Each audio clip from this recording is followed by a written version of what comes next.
चीखना चिल्लाना नहीं चाहिए। हो सकता है कि पाकिस्तान से ये बात आती हो कि भारत को जो है कन्वर्ट कर लेंगे गजवाए हिंद, पर गजवाए हिंद करने की जरूरत ही नहीं पड़ेगी। कुछ सालों के अंदर वैसे ही उनकी पॉपुलेशन बढ़ जाएगी। आज इंग्लैंड और लंदन की स्थितियां देखते हो, शरीयत का कानून लंदन में लग रहा है, ऑस्ट्रेलिया में स्थितियां खराब हो गई है, जर्मनी में खराब हो गई। ये बहुत अच्छी स्ट्रेटेजी है इस्लाम की कि वो अपने एक्सेस पॉपुलेशन को दूसरे देशों में डेमोक्रेसी की आड़ में भेज देता है, बाद में वहां पे शरीयत का कानून लगवा देता है, लेकिन अरब कंट्री के अंदर कोई भी रेफ्यूजी नहीं रखा जाता है। मैं एक रिपोर्ट देख रहा था बीबीसी की, शायद बीबीसी की रिपोर्ट थी, जहां पे सऊदिया का जो वर्टिकल शहर बन रहा है उसमें कई गांवों के लोगों को मरवा दिया उसने, ऐसा आरोप है उन पर। तो वहां तो मस्जिदें हटाने में भी वो सोचते नहीं है, और यहां पर हिंदू भीख मांग रहा है कि जरा मुझे कृष्ण का मंदिर दे देना, जरा मुझे ये मंदिर दे देना। हमारे साधु संतों ने जो समाज के लिए काम किया, समाज उनके साथ भी नहीं खड़ा है। क्या आपको पता है कि आयुर्वेद के नाम पर भारत देश के अंदर जो फार्मेसी काम कर रही है वो मुस्लिम द्वारा चलाई हुई भी कई फार्मेसी हैं, और उनके 500 प्रोडक्ट्स हैं। रामदेव को सपोर्ट नहीं करने का कारण ये भी है।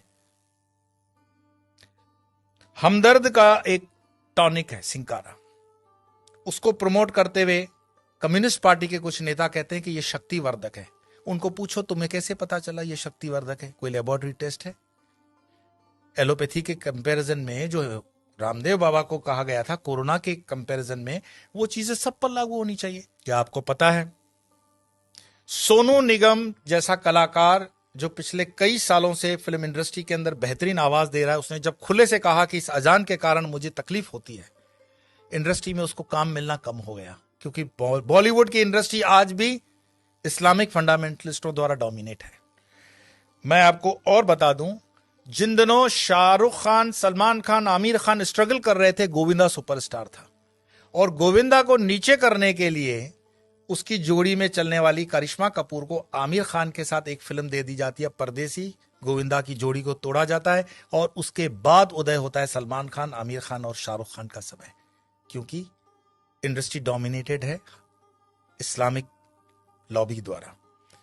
ऐसे कई मैं आपको उदाहरण दे सकता हूं, लेकिन मुख्य बात क्या है? क्या हमारे हिंदुस्तान में सारे मुसलमान खराब हैं? यह कहने का अर्थ नहीं है।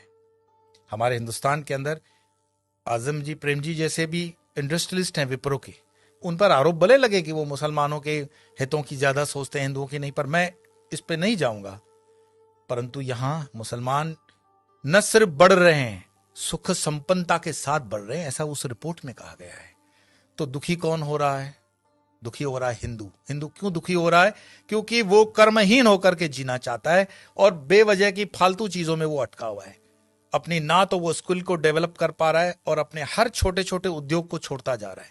आज जब हम अपने आश्रम का भी काम करवाते हैं तो लेबर ढूंढने में हमें तकलीफ पड़ जाती है। देश के अंदर कोई बेरोजगारी प्राइवेट सेक्टर में नहीं है, लेकिन कोई रबिश होते हैं जर्नलिस्ट जो अपना खीसा गर्म करने के लिए, जनता को गुमराह करने के लिए अलग अलग रिपोर्ट्स देते हैं।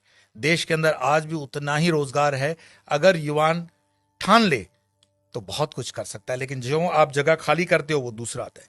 गुजरात के हाईवेज पे एक पूरी होटल्स की चेन है, वो चेन चलाते हैं चेलियास कम्युनिटी के लोग। चेलियास मुस्लिम कम्युनिटी है, और उनकी इतनी यूनियन होती है कि उसमें दूसरा कोई होटल नहीं खोल सकता हिंदू। मैं पूरे गुजरात हाईवे की बात कर रहा हूं, नेशनल हाईवे नंबर 8। साल में सिर्फ 2-3 दिन ये होटलें बंद होती हैं। आपकी ताकत नहीं है कि इस इलाके में कुछ काम कर सको, और उनके होटलों के नाम जो रखे जाते हैं इतने मिसगाइडिंग होते हैं कि आपको पता भी न पड़े कि ये हिंदू की है कि मुस्लिम की है। होटल का नाम होता है भारत, नव Gujarat, Tulsi, Kabir, Jai Hind, Sarvodaya, dine in, dine out. किसको पता पड़ रहा है ये इस्लामिक माइंडसेट की होटल है? लेकिन सारे ट्रक ड्राइवर जानते हैं ये अपने वाले की है, लेकिन हिंदू को इतना बुद्धि नहीं होता कि ये किस होटल में जा रहा है, क्या खा रहा है, क्योंकि जीवन भर हमने हलाल खाने के लिए ठेका ले रखा है। हिंदू को इतना स्वाभिमान नहीं है कि वो कह दे कि जो मैं खान पान खाता हूं तो मेरे प्रोडक्ट पर तुम लोग सात्विक, राजसिक या तामसिक का लेबल लगाओ। भाई सात्विक है तो उसको ऑरेंज कर दो, राजसिक है तो उसको लाल कर दो, तामसिक है तो उसको काला कर दो, वेजिटेरियन का ग्रीन तो है ही। हर चीज पे हलाल लगा हुआ है, और हलाल का तुम्हें मलाल भी नहीं है। तो कितने भी तुम प्याज लहसुन को मत खाओ, लेकिन ये हलाल खाते हुए तुम्हारे बच्चे जो हैं क्या बन रहे हैं? ये जिहाद करने की जरूरत पड़ेगी नहीं उनको। ये साधु संतों को भी सोचना पड़ेगा कि तुम शेर को भी घास खिलाओगे, गाय को भी घास खिलाओगे, क्षत्रियों को भी घास खिलाओगे और ब्राह्मणों को भी घास खिलाओगे। हमने खान पान को बदल करके पूरे डीएनए सिस्टम को बदलने का पाप किया है, और जब इस पाप की हम ठीक से बैलेंस नहीं करते हैं तब तक इस पॉपुलेशन को ठीक करना बड़ा मुश्किल होगा।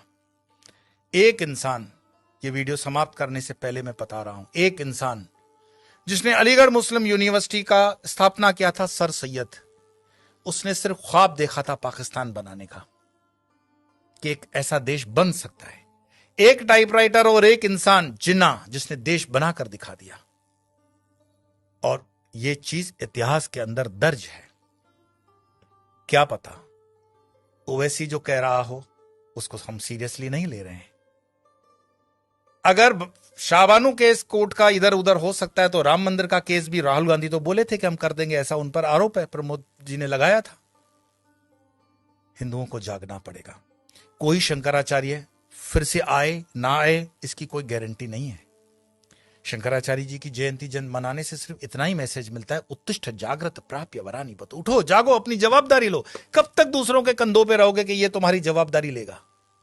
और धर्म का काम चेतना जगाना है। बाकी ये मेरा वीडियो मरे हुए लोगों के लिए तो है नहीं, चैतन्य लोगों के लिए। और चैतन्य जो सुन रहे हैं उनको लगता है कि आगे 2-4 चैतन्य है तो फॉरवर्ड कर देना, और मरे हुए लोगों को वीडियो देखने के लिए मैं कोई आग्रह करता ही नहीं हूं। आपके भीतर आपका सनातन जागे, भारत जागे, हिंदुत्व जागे। इसी प्रार्थना के साथ इतना ही। कल फिर मिलेंगे अन्य विषय को लेकर।